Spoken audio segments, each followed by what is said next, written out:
అందరికీ నమస్కారం అండి. తెలుగు స్టోరీ బుక్ ఛానల్కి స్వాగతం. ఈరోజు నేను మీకు వినిపించబోతున్న కథ జి సత్యనారాయణరావు గారు రచించిన అమ్మ వీలునామా. కథను చివరి వరకు వినండి. నచ్చితే లైక్ చేయండి. కొత్తగా మన ఛానల్ని చూస్తున్నట్లయితే కనుక సబ్స్క్రైబ్ చేసుకోవడం అస్సలు మర్చిపోవద్దు. మరిక కథలోకి వెళ్ళిపోదామా. ముగ్గుబుట్ట వంటి తల, ముడతలు తేలిన దేహం, కాంతి లేని గాజు కళ్ళు, తనకన్నా శవం నయం. ఓల్డేజ్ హోంలో తనకు కేటాయించిన రూమ్లో మంచం పైన కూర్చొని శ్రీశ్రీ రచనను గుర్తుకు తెచ్చుకొని తనలో తాను నవ్వుకోసాగింది కాత్యాయిని. శ్రీశ్రీ తన కోసమే రాశాడా అని తనను తాను పోల్చుకుంటూ ఓసారి తన గతంలోకి తొంగి చూసింది. 7 పదులు దాటిన కాత్యాయిని. శ్రీశ్రీ అంటే అంతే, తట్టి లేపందెవర్నని. ఏంటో ఈ పిల్లలు, తెల్లారినా లేవరు, ఓ పండగ లేదు, ఓ పబ్బము లేదు అంటూ తనలో తనే గొణుక్కుంటూ శ్రావణమాసం కావడం వల్ల తెల్లారి 4 గంటలకే లేచి ఇల్లంతా చిమ్మి స్నానం కూడా ముగించి తులసి పూజ కానిచ్చింది కాత్యాయిని. ఇంటి పనుల కోసం కూతుళ్ళు కవిత, వనితలను లేవండని ఓ కేక వేసింది. ఏంటే నీ అరుపులు, నిద్రంతా పాడు చేస్తున్నావు అంటూ గొణుక్కున్నాడు కాత్యాయిని భర్త శ్రీమన్నారాయణ. మీకు నిద్రపాడు కావటం ఏమిటండి? ఊళ్ళో అందరి పనులు మీవేగా, వాటి కోసం తిరిగి తిరిగి తప్పకుండా అలసిపోయే ఉంటారు. పడుకోండి పడుకోండి. కొంత కోపంగానే సమాధానమిచ్చింది భర్తకు కాత్యాయిని. ఎందుకే ఉదయాన్నే అంత కోపం? ఎలాగూ నిద్ర లేకుండా చేసేశావు. కాస్త నీ బంగారు చేత్తో కొంచెం కాఫీ ఇవ్వరాదు? భార్య కోపం తగ్గించడానికి ఓ ఎత్తు వేశాడు శ్రీమన్నారాయణ. ఎంతైనా భార్యాభర్తల అనుబంధం చాలా గొప్పది. చేస్తున్న పనులని కాస్త పక్కన పెట్టి భర్తకు ఓ స్ట్రాంగ్ కాఫీ అందించింది కాత్యాయిని. అంతలోనే కూతుళ్ళిద్దరూ కళ్ళు నులుముకుంటూ, ఏమ్మా రోజు మేమేనా? అన్నల్ని తమ్ముళ్ళని లేపొచ్చుగా అన్నారు కవిత, వనితలు. అందుకు కాత్యాయిని, మాటలు బాగా నేర్చారే మీరీ మధ్య. మిమ్మల్ని కాదు, మిమ్మల్ని ఇలా తయారు చేసిన మీ నాన్న నానాలి అంటూ, సరే సరే తొందరగా స్నానాలు చేసిరండి, చాలా పనులున్నాయి అని పురమాయించింది. నాన్నను ఓ కంట చూస్తూ నవ్వుకుంటూ స్నానాలకు వెళ్ళిపోయారు అక్కా చెల్లెళ్ళు. కాత్యాయిని దంపతులకు 6 సంతానం. ముందు కవలలు, ఇద్దరూ మగపిల్లలే. సంతోషంగా ఆనందంగా ఉండాలని వాళ్లకు సంతోష్, ఆనంద్ అని పేర్లు పెట్టారు. అమ్మాయి ఇంటికి అందమని, అమ్మాయి ఉంటే బాగుంటుందని అనుకున్నారు కాత్యాయిని, శ్రీమన్నారాయణలు. అంతే, తర్వాతి కాన్పులో మరలా కవలలు. కాకుంటే ఈసారి 2 ఆడపిల్లలు. వారే కవిత, వనితలు. వాళ్ళు కాస్త పెద్దయ్యేలోపు వారికి 2 చిట్టి తమ్ముళ్ళొచ్చారు. వారే రాముడు, కృష్ణుడు. కాత్యాయిని ఇల్లంతా సందడే సందడి. శ్రీమన్నారాయణ ఊళ్ళో అందరికీ కావలసిన వాడే, కానీ ఆదాయం సంగతి దేవుడికే తెలియాలి. ఆ దేవుడి దయవల్ల తాతల నాటి సొంతిల్లు ఉండడం అనేది కాస్త సహాయమనే చెప్పాలి. ఇల్లు గడవడం కోసం కాత్యాయిని టైలరింగ్ చేస్తూ పిల్లలకు ట్యూషన్లు చెబుతూ ఉండేది. భార్య ఏమడిగినా దానికి ఒకటే సమాధానం, ఆ పైవాడు ఉన్నాళ్లేవే, కంగారెందుకు అని. ఆ పైవాడి దయవల్లనో ఇంకే కారణాల వల్లనో ముందుగా అమ్మాయిల పెళ్ళిళ్ళు, ఆ తర్వాత సంతోష్ ఆనందుల పెళ్ళిళ్ళు చకచకా జరిగిపోయాయి. మనిషి ఎంత ఎదిగినా జరిగేదాన్ని ఆపలేకపోవడం, జరిగిందాన్ని జరిగేలాగా చేయడం గాని ఓ వీలు కాని వింత కాబోలు. పెళ్లి సంబరాలు సద్దుమడిగిన తర్వాత ఓ రోజు శ్రీమన్నారాయణ భార్యను తన గదిలో కూర్చొని, ఏమే అని కేకవేశాడు. ఈయనగారిదొకటి, ఉన్న ఫలాన పిలవడం అనేది బాగానే వంటబట్టింది అని తనలో తనే గొణుక్కుంటూ, చెప్పండి ఏంటా అరుపులు అని కాస్త గట్టిగానే కసిరింది భర్తను కాత్యాయిని. సరేలే రారా, ఆ తలుపు కాస్త ముందుకేసి ఇలా కూర్చో, నీకో ముఖ్యమైన విషయం చెప్పాలి. అలా కసుబుసులాడితే ఎలాగే అంటూ కాస్త సరసంగానే పిలిచాడు. సరే కానియండి, ఆ చెప్పేదేంటో కాస్త తొందరగా చెప్పండి, నాకు అవతల చాలా పనులున్నాయి అని ఆత్రపడసాగింది కాత్యాయని. అది కాదులే, కాస్త నింపాదిగా నేను చెప్పేది కాస్త విను. నీ పనులు ఎప్పుడూ ఉండేవే అంటూ, ఏదో మన జీవితాలు ఆ పైవాడి దేవల్ల గడిచిపోతున్నాయి. ఇక ముందు కూడా అంతా వాడే చూసుకుంటాలేవే. భర్త ఏం చెబుతున్నాడో కాత్యాయనికి ఏమీ అర్థం కాలేదు. ఇదిగో, నేను ఈ కవర్ నీకు ఇస్తున్నాను. అనవసరంగా దీన్ని విప్పి చూడకు. మరెవ్వరికి కూడా ఇవ్వనే ఇవ్వకు. నీ జీవితంలో అత్యంత కష్ట సమయంలో మాత్రమే దీన్ని ఓపెన్ చేసి ఉపయోగించుకో, సరేనా? ఇదిగో తీసుకో అంటూ ఎన్నో జాగ్రత్తలు చెప్పాడు.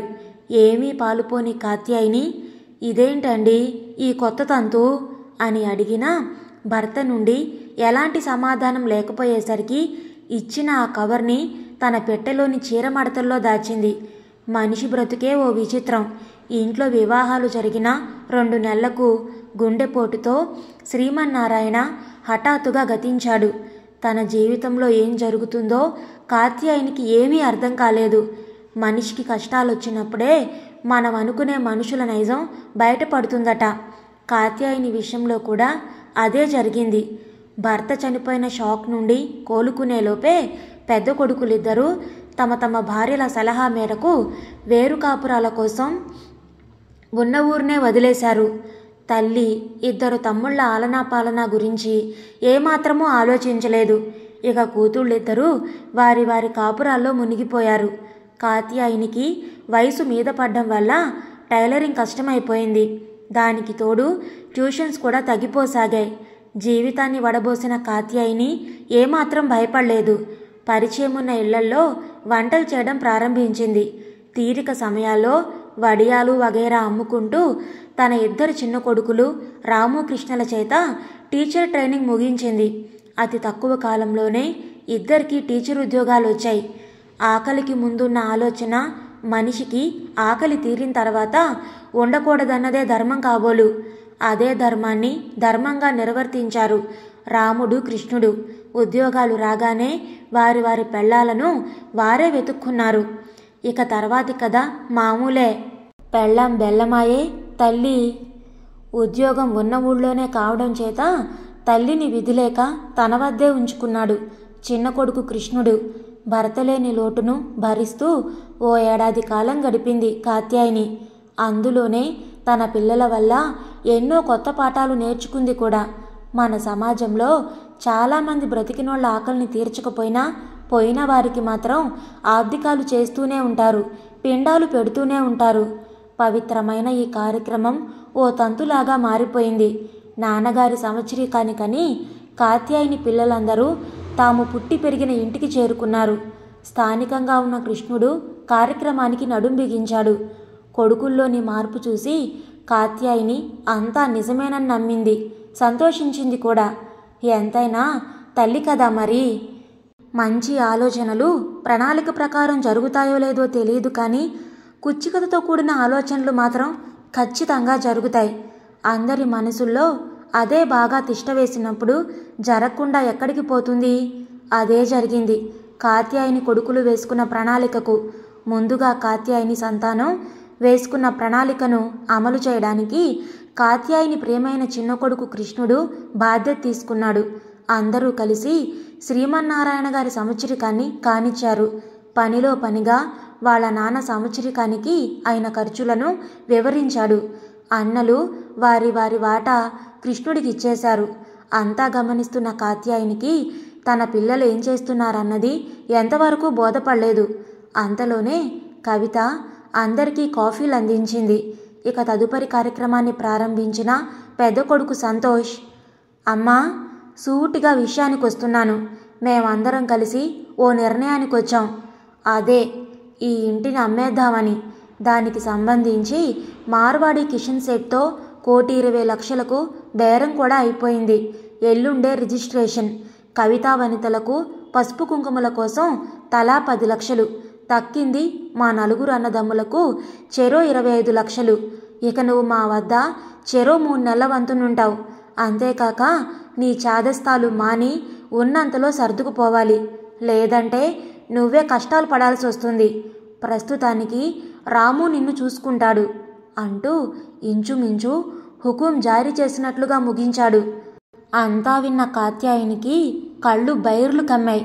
కూర్చున్న కుర్చీ చేతులు గట్టిగా పట్టుకొని తనని తాను తమాయించుకుంటూ తనలో తను అనుకున్నది, ఈ ఇంట్లో తన స్థానం ఎక్కడా? పైగా తన ప్రమేయం లేకుండానే తనని 4 ముక్కలు చేసేశారు. వీళ్ళనా నేను పెంచి పెద్ద చేసింది? గత్యంతరం లేక కొడుకుల నిర్ణయానికి సరే అన్నట్లు తలూపింది. అమ్మని పంచుకున్నట్లే అమ్మ నగల్ని, సామాన్లని ఆడామగా తేడా లేకుండా పంచుకున్నారు. వాటిని మాత్రం భద్రంగా దాచుకున్నారు గాని అమ్మను మాత్రం అలా భద్రంగా గాలికి వదిలేశారు. నాలుక్క ఎముక లేదు. అది తనకు తోచినప్పుడు ఏదో వాగేస్తుంది. పరిస్థితిని బట్టి మాట మార్చేస్తూ ఉంటుంది. అమ్మను చెరి3 చూసుకుంటామన్న మాట కాస్త నీటి మూటైంది. ఒకడేమో నేను నా భార్య ఇద్దరం ఉద్యోగస్తులం, అమ్మని తమ దగ్గర ఉంచుకోవడం కుదరదన్నాడు. రెండో వాడేమో నా భార్యకు ఆమె మూల్గుడు దగ్గు భరించడం కుదరదన్నాడు. ఇక మూడోవాడు ఆమెకు ఆస్తి లేదు, ఏమీ లేదు, నేనెందుకు భరించాలి, నా వల్ల కాదన్నాడు. అందరూ అలా అనేసరికి చిన్నవాడు కృష్ణుడు చూసుకుంటాడని కలగనింది కమ్మనైన అమ్మ మనసు. అమ్మ కలను వమ్ము చేస్తూ ఎవరికీ చెప్పకుండా ఆమె పెట్టెతో సహా అనాథ అని చెప్పి ఓ ఓల్డేజ్ హోంలో చేర్పించి ఉడాయించేశాడు. అమ్మకు చాలా బాగా ఇష్టమైన చిన్న కొడుకు కృష్ణుడు. ఏం జరిగినా ఎన్ని జరిగినా వాస్తవాన్ని అంగీకరించక తప్పదు. గతంలో తడిసి ముద్దైపోయిన కాత్యాయిని అప్పుడే బయట నుండి వచ్చిన వృద్ధాశ్రమంలో తనతో పాటు ఉంటున్న శకుంతలమ్మ పలకరింపుతో వాస్తవంలోకి వచ్చింది. ఏమమ్మా, మరలా నిన్ను చేదరించుకున్న అందరినీ తలుచుకొని బాధపడుతున్నావా? మనం కాదు బాధపడాల్సింది, మనల్ని ఇలా వదిలేసినందుకు వాళ్లే బాధపడాలి. సరే సరే, ముఖం కడుక్కో, భోజనానికి పోదాం. ఎవరిదో పుట్టినరోజట. భోజనంతో పాటు చీరలు, దుప్పట్లు ఇంకా ఏవేవో ఇస్తున్నారట. వాళ్లే మన పిల్లలు అనుకుని దీవించొద్దాం పదా అంటూ తనతో పాటు తీసుకెళ్ళింది శకుంతలమ్మ. మనసు బాగాలేనప్పుడు ఏదీ రుచించదు. ఏదో 4 మెతుకులు తిని తన రూమ్కి వచ్చిన కాత్యాయనికి తళుక్కున తన భర్త ఇచ్చిన కవరు సంగతి గుర్తొచ్చింది. గబగబా తన పెట్టెను తెరిచి చీర మడతల్లో వెతకసాగింది. కంగారుగా దొరికిన కవర్లోని కాగితాలను తీసి ఆత్రంగా చదవసాగింది. ఎంత ప్రయత్నించినా సరిగా కనిపించకపోవడంతో ఓల్డేజ్ హోమ్ మేనేజర్ సర్వేశం గారికి చూపిస్తూ, బాబూ, ఈ కవరు నా భర్త నాకిచ్చి చాలా కాలమైంది. దీని సంగతే మర్చిపోయాను. తీరా ఈరోజు గుర్తుకొచ్చి చదవబోతే సరిగా కనిపించడం లేదు. ఇదేంటో కొంచెం చూడరు అని అడిగింది. కవర్లోని కాగితాలను తీసి చదివిన సర్వేశం గారు ఒక్కసారిగా ఆశ్చర్యంగా కాత్యాయనిని చూస్తూ ఉండిపోయాడు. కాత్యాయనికి ఏమీ అర్థం కాలేదు. ఏం బాబూ, ఏముంది అందులో? ఎందుకు నన్ను అలా చూస్తూ ఉండిపోయారు అని ఆదుర్దాగా అడిగింది. కొంత తమాయించుకొని ఓల్డేజ్ హోమ్ పెద్దల్ని కూడా పిలిచాడు. కాత్యాయనికి ఏం జరుగుతుందో ఏమీ పాలుపోలేదు. అమ్మా, మీరు కాస్త నిబ్బరంగా వినాల్సిన విషయం, కంగారు పడకండి. ఇప్పుడు మీరు మామూలు కాత్యాయని గారు కాదు. ఇప్పుడు మీరు కోటీశ్వరులు. మీ ఆయన మీ పేరున 7 ఎకరాల భూమిని రిజిస్టర్ చేయించారు. అది కూడా మన హైవేకు దగ్గరలోనే. ఇప్పుడు దాని విలువ కోట్లల్లో ఉంటుంది. మీరు గొప్ప అదృష్టవంతులు అంటూ అసలు విషయాన్ని చెప్పారు ఓల్డేజ్ హోమ్ పెద్దలు. అది విన్న కాత్యాయనికి అంతా అయోమయంగా ఉంది. అయ్యా, మీరు సరిగ్గానే చూశారా? ఎందుకైనా మంచిది, ఇంకోసారి సరిగ్గా చూడండి అని ఆత్రంగా అడిగింది కాత్యాయని. అలా ఏం కాదమ్మా, మేం మీకు చెప్పిందంతా అందులో ఉన్నదే. విషయం తెలుసుకున్న ఓల్డేజ్ హోంలోని అందరూ ఒక్కసారిగా అక్కడికి చేరిపోయారు. ఇంత ఆస్తి ఉన్నా మనతోటే కలిసి ఉందే అని ఒకరు, ఇంతకాలం ఈ ఆస్తి సంగతి ఎందుకు చూసుకోలేదో మరి అని మరొకరు, ఇంత ఆస్తి ఉన్న తర్వాత ఇక ఇక్కడ ఎందుకు ఉంటుంది అని ఒకరు, ఇప్పుడు ఈ ఆస్తి అంతా ఏం చేస్తుందో మరి ఇక ఇప్పుడు చూడాలి. ఆమె పిల్లలమని, బంధువులమని, బాగా దగ్గర వాళ్ళమని ఓ సంత జరిగినా జరుగుతుంది. ఇలా అక్కడ చేరిన వారు ఎవరికి తోచినట్లు వారు మాట్లాడసాగారు. ఇంత జరుగుతున్నా కాత్యాయని మాత్రం ఈ జరిగిందంతా నిజమేనా అనే సందిగ్ధంలోనే ఉంది. తెప్పలుగా చెరువు నిండినా కప్పలు 10,000 చేరు అన్నట్లు ఎలా తెలుసుకున్నారో ఏమో. ఒక్కసారిగా పిల్లా జల్లాతో సహా ఊడిపడ్డారు. కాత్యాయని కొడుకులు, కోడళ్ళు, కూతుళ్ళు, అల్లుళ్ళు, ఇంకా వారి మంది మార్బలం. ఒక్కసారిగా 5 కార్లు ఓల్డేజ్ హోమ్ ముందు ఆగేసరికి అందరూ ఆశ్చర్యంగా చూడసాగారు. దాచుకునేవారికి, దోచుకునేవారికి సిగ్గు శరం ఏమీ ఉండవు కాబోలు. వచ్చిందే తడవు, అమ్మా, అత్తయ్య అంటూ లోపలికి వెళ్ళబోయిన వారిని హోమ్ వాచ్మెన్ ఆంజనేయులు ఆపేశాడు. అసలు మీరెవరు? ఎవరు కావాలి మీకు? మిమ్మల్ని ఎవరిని మేమింతవరకు చూడనే లేదు. అలా ఎవరు పడితే వాళ్ళు లోపలికి వెళ్ళడానికి కుదరదు. కావాలంటే మా మేనేజర్ గారు వస్తారు, అలా కూర్చోండి అన్నాడు ఆంజనేయులు. అంతలోనే అక్కడికి వచ్చిన మేనేజర్ సర్వేశం గారు విషయం తెలుసుకొని అందరినీ లోపల హాల్లో కూర్చోమన్నారు. అందరికీ కాఫీ ఇచ్చిన తర్వాత వారు వచ్చిన విషయాన్ని అడిగారు సుందరం గారు. వచ్చిన అందరి తరపున నా పేరు సంతోష్, నేను కాత్యాయని గారి పెద్ద కొడుకు అంటూ వచ్చిన అందరినీ పరిచయం చేశాడు సర్వేశం గారికి. అంతటితో ఆగకుండా తాము వచ్చింది తమ తల్లిగారిని తమతో తీసుకెళ్లడానికి వచ్చామని, ఎంతవరకు జరిగిపోయిందేదో జరిగిపోయిందని చెప్పుకొచ్చాడు.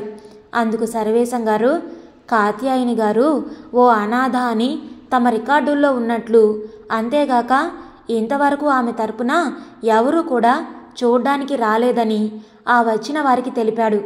దానికి వారంతా కాదు కాదు, మేమంతా ఆమె సంతానం, కావాలంటే అమ్మని పిలవండి, అన్నీ అమ్మే చెబుతుంది కూడబలుక్కున్నట్లుగా అన్నారు. దానికి సర్వేశం గారు సరే అలాగే కానివ్వండి అని భజన మందిరంలో ఉన్న కాత్యాయని గారికి కబురంపాడు.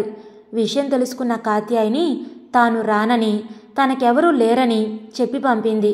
చివరికి సర్వేశం గారే వచ్చినందున, వెళ్ళక తప్పనందున అందరూ ఉన్న హాల్లోకి వెళ్ళి కూర్చుంది. అంతే, అందరూ ఒక్కసారిగా లేని ఆప్యాయతతో పలకరించడం మొదలుపెట్టారు.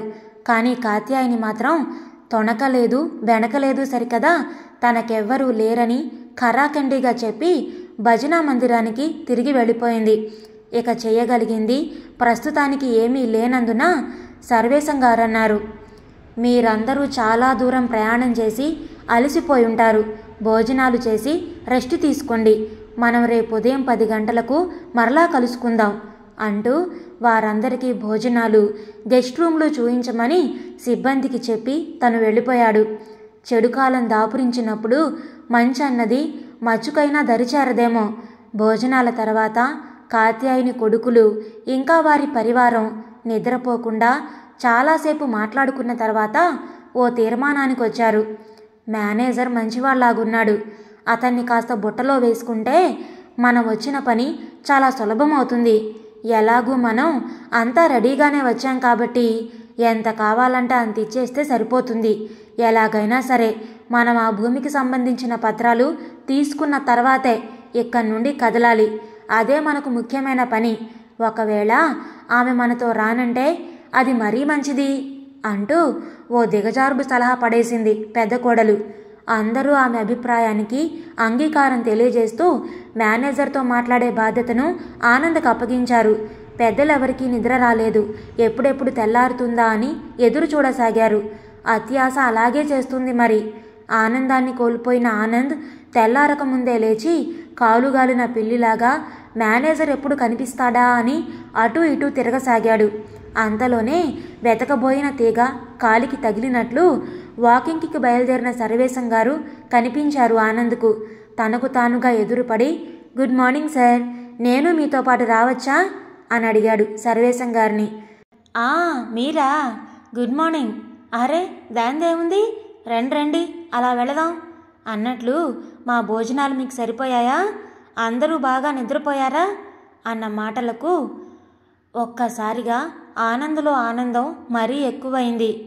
అదే అదనుగా భావించి, సర్వేశం గారు, మేమెందుకు వచ్చామో మీకు ఈ పాటికే తెలిసే ఉంటుంది. మీరు కాస్త సహకరిస్తే మీ రుణం ఉంచుకోమనుకోండి అంటూ విషయాన్ని అంటి ముట్టనట్లు చెప్పాడు ఆనంద్. దాందే ఉందండి, మనం అనుకున్నట్లు ఉదయం 10 గంటలకు కలిసి కాత్యాయని గారు ఇష్టపడితే మాట్లాడి మధ్యాహ్నం భోజనాల తర్వాత మీరు బయలుదేరొచ్చు అన్న సర్వేశం గారి మాటలకు కంగు తిన్న ఆనంద్, అది కాదండి, ఆ భూమి పత్రాలు మాకిచ్చేస్తే మీకేమివ్వాలో చెబితే అలాగే చేసి ఒకవేళ మా అమ్మ మాతో రావడానికి ఇష్టపడితే అలానే తీసుకెళ్ళిపోతాం అని బేరం ఆడాడు. ఓ, మీరు అలాగన్నారా? సరే సరే, మీరేమివ్వాలనుకుంటున్నారు? తనలో తను నవ్వుకుంటూ చెప్పాడు సర్వేశం. విషయం ఎంత సులువుగా తెములుతుందని ఊహించని ఆనంద్, అదేదో మీరే చెబితే బాగుంటుంది, మీరేమీ మొహమాట పడనవసరం లేదు, మేమంతా రెడీగానే వచ్చాం అన్నాడు. ఇప్పుడు ఆ భూమి విలువ మీకు తెలియంది కాదు, దానికి తగినట్లు ఆలోచించండి అన్నారు ప్రపంచాన్ని చదివిన సర్వేశం గారు.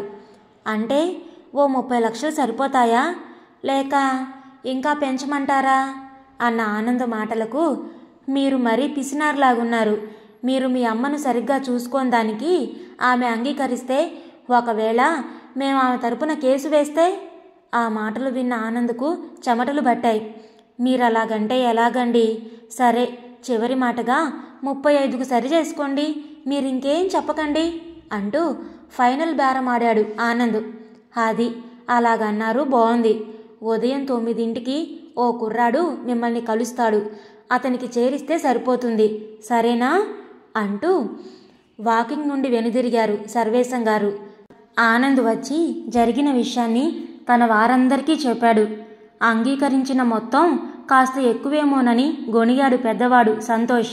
అనుకున్న ప్రకారం డబ్బు బ్యాగ్లో సర్ది దాన్ని జాగ్రత్తగా చేర్చే బాధ్యతను కూడా ఆనంద్కి అప్పచెప్పారు. అందరిలోనూ ఒకటే ఆత్రత, ఆ భూమి పత్రాలు ఎప్పుడెప్పుడు తమ చేతికొస్తాయా అని. అనుకున్నట్లు 9 గంటలకు సర్వేశం గారి గుమస్తా ఆనంద్ని కలిశాడు. అప్పటికే సిద్ధం చేసిన సూట్ కేసును ఆనంద్ నుండి తీసుకెళ్లాడు. నిర్ణయించిన సమయం 10 గంటలకు అందరూ భజనా మందిరంలో సమావేశమయ్యారు.